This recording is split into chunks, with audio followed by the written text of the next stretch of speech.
ഈ റിലീജിയസ് ആയിട്ടുള്ള ആളുകൾക്ക് ഒരുപാട് നേരം മുട്ടുമടക്കിയൊക്കെ ഇരിക്കേണ്ടി വരും.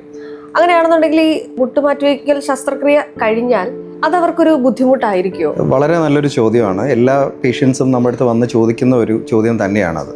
ഞാൻ ഈ മോഡൽ വെച്ച് എക്സ്പ്ലെയിൻ ചെയ്തു തരാം. നമ്മുടെ ഒരു സാധാരണ രീതിയിലെ ഒരു നോർമൽ മുട്ട് എന്ന് പറയുന്നത് ഇത്രയും സ്മൂത്ത് ആൻഡ് ഷൈനി ആയിരിക്കും. സോ അതുകൊണ്ട് പേഷ്യൻസിന് അല്ലെങ്കിൽ ഒരു നോർമൽ ആൾക്ക് വളരെ ഈസി ആയിട്ട് മുട്ട് മടക്കാനും നിവർത്താനും പറ്റും. പക്ഷേ പല കാരണങ്ങളാൽ നമ്മൾ തേയ്മാനം വന്നു കഴിഞ്ഞാൽ മുട്ടിൻ്റെ ആ ഘടന മൊത്തത്തിൽ മാറുകയാണ്. അപ്പോൾ ഇതിൻ്റെ അകത്ത് വരുന്ന ഈ തേയ്മാനം നമ്മൾക്ക് ഈ എല്ലുകൾ തമ്മിൽ അങ്ങോട്ടും ഇങ്ങോട്ടും ഉരസിയിട്ട് ഈ മടക്കാനുള്ള ബുദ്ധിമുട്ടുകൾ ഒരുപാട് വരാറുണ്ട്. അപ്പോൾ അതുകൊണ്ടാണ് നമ്മൾ ഓപ്പറേഷൻ ചെയ്ത് നമ്മൾ സർജറി ചെയ്തിട്ട് ഇങ്ങനെയുള്ള ഒരു മുട്ടിലോട്ട് മാറ്റുന്നത്. ഈ ഒരു രൂപത്തിലോട്ട് മാറ്റുമ്പോൾ ആ ഭാഗം നമ്മൾ തേയ്മാനം വന്ന ഭാഗത്തിനെ നമ്മൾ ക്ലിയർ ചെയ്ത് പുതിയ ജോയിൻറ്റ് വയ്ക്കുന്നു. അതുപോലെ തന്നെ ഇവിടെ നമ്മൾ PRSൽ യൂസ് ചെയ്യുന്ന ഇംപ്ലാൻസ് അത് ഹൈ ഫ്ലെക്സ് ഇംപ്ലാൻസ് ആണ്.